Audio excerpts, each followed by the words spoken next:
especially those of you who come from outside this culture, and even those of you who come in this culture, Shiva is one person that you cannot logically accept. It's impossible. He won't fit into any of your logical dimensions of life.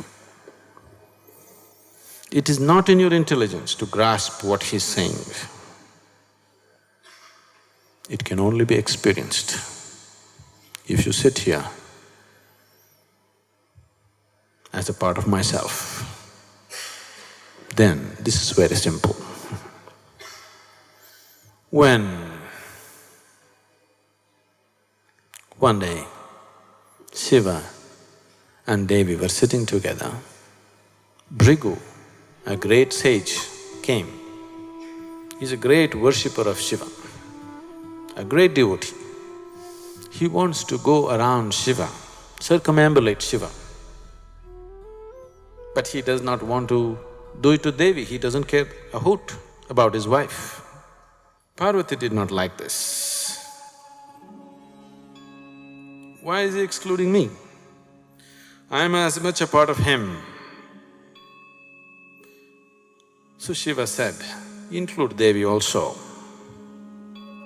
That will be good for your fulfillment, that will be good for your realization. Bhrigu said, you are my lord, I will not bow down to anything else except you. I will not circumambulate anything other than you. So, Shiva took Devi and put her on his lap. But still, Bhrigu took the form of a bird and went through, avoiding Parvati. Then Shiva saw the childish nature of this sage, how he is going, and he is also amused by his devotion towards him.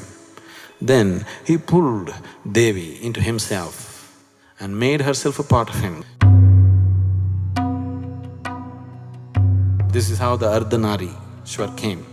One part of him became a woman, another part of him remained a man. So he became Ardhanari. Then the Bhrigu took the form of a bee and went around on his right leg.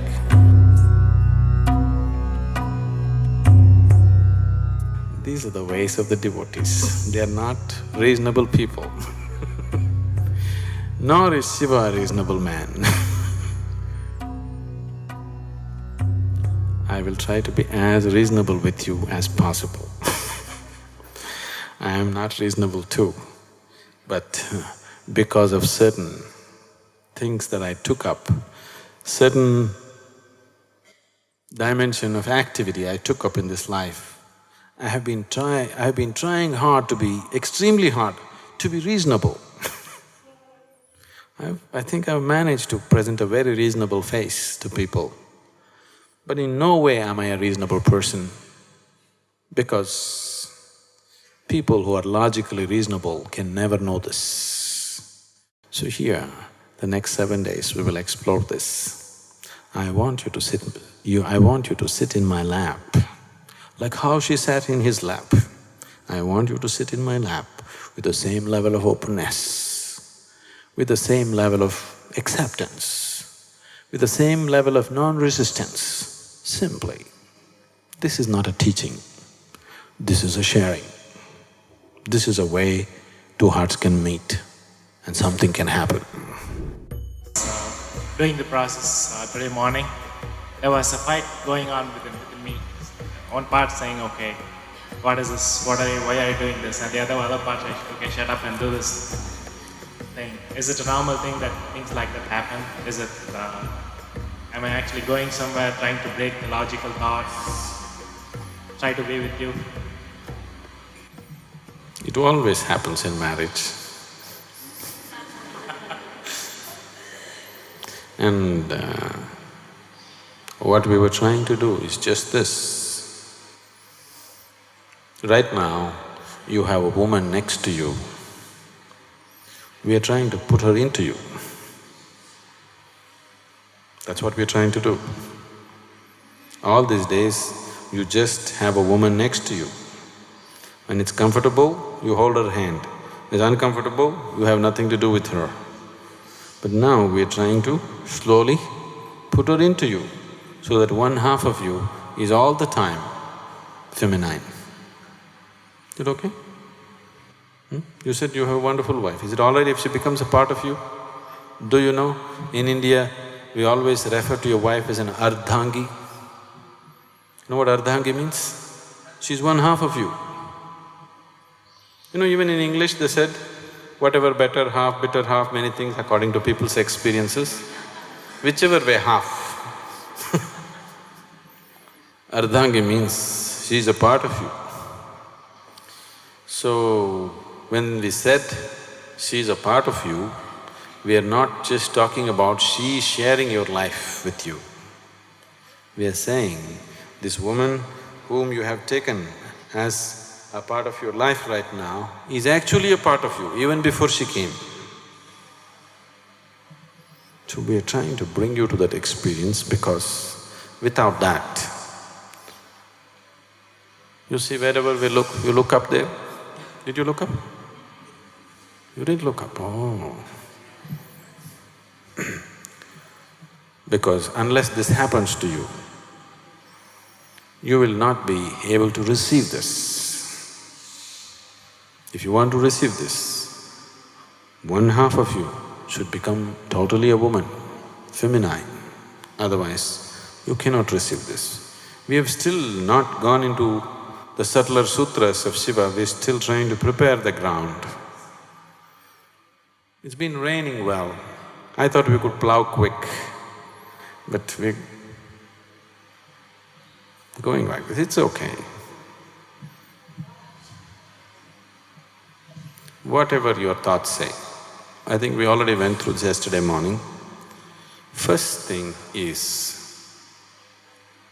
I know you have a good job, a wonderful wife and a great child, but stop thinking that you're a smart man. Because any man who does not realize his full potential is a fool, isn't it? Isn't it so? Any human being who doesn't live to his full potential is a fool, yes or no? So right now, do you think the way you are is the end of it? Right now, the way you are, is it the end of it? No.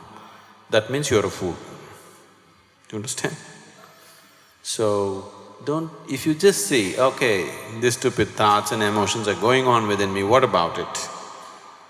Suddenly, they will all take a small space. They will not rule you.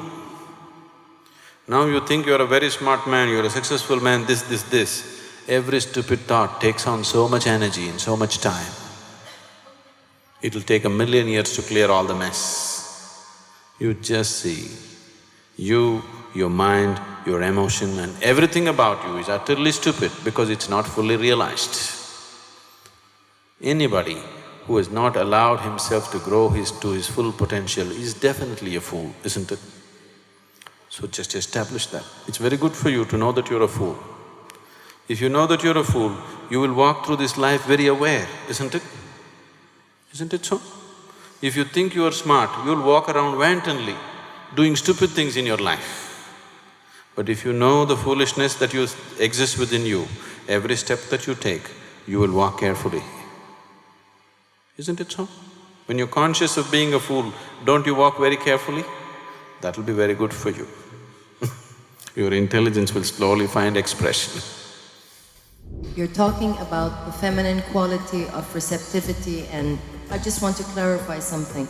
This has nothing to do with a woman or a man. It's just the quality of being receptive and infusing and giving.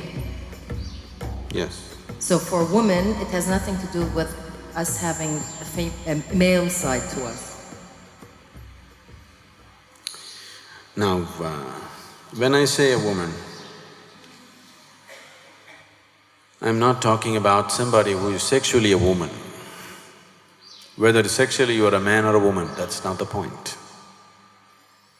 Your energies are sometimes receptive, sometimes aggressive. So we are looking for at least half of you. See, at least half of you becomes totally receptive.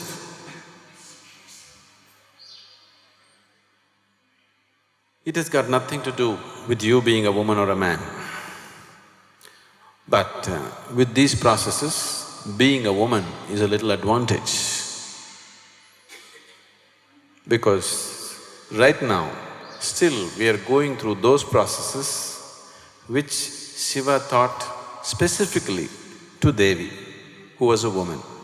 So these processes are particularly suitable for a woman. We will go into the masculine aspect later. But right now, let us make at least a part of ourselves very tender and receptive, which will stand well for you when we go ahead with other aspects. Anyway, you need to understand this also. In these 7 days, we are trying to touch many aspects, but each one of these sutras are complete processes of realization by themselves. So, just spending 20 minutes or 30 minutes with it is just not sufficient. We're just trying to expose you to many things, that's all. If we want to do sadhana on this, then we must just take one of these and go on for months with just one of them. Every word that Shiva uttered, out of every word you can make a scripture out of it. It is spoken with such depth, but with such simplicity that a logical mind would just reject it as nonsense. Every word, every sutra is capable of producing its own scripture, a complete scripture, because it's a complete path to realization. So these are preparatory steps we are taking right now. When the sutras come, they're extremely simple, extremely simple. Yesterday we went through this. Devi asked him how to go beyond all this. He just says, utter my name in an ascending pitch, in an ever-ascending pitch. She just uttered one Shiva in an ascending pitch and she was there. So now you have… for you to get to that state, maybe you will have to do this for 10 years. Just go on screaming Shiva. You're not willing. So we are exploring many things. In 7 days, we are trying to touch many things, but we are not going at it as a sadhana. You know, in Samyama and other places, with what intensity we are going at a simple, very simple practice. The same thing that everybody may be doing, suddenly you do it here, it's different because it's approached with absolute intensity and perseverance. We are not doing that here. We're just touching upon things, exploring things. We're not taking it up as sadhana and go. If you wish to go on it as sadhana, you can go through the whole day because the nature of the sutras will be such that you can practice it through the day. If you give yourself to that, it'll be good. But we will not impose that here because that's not the way this program is structured.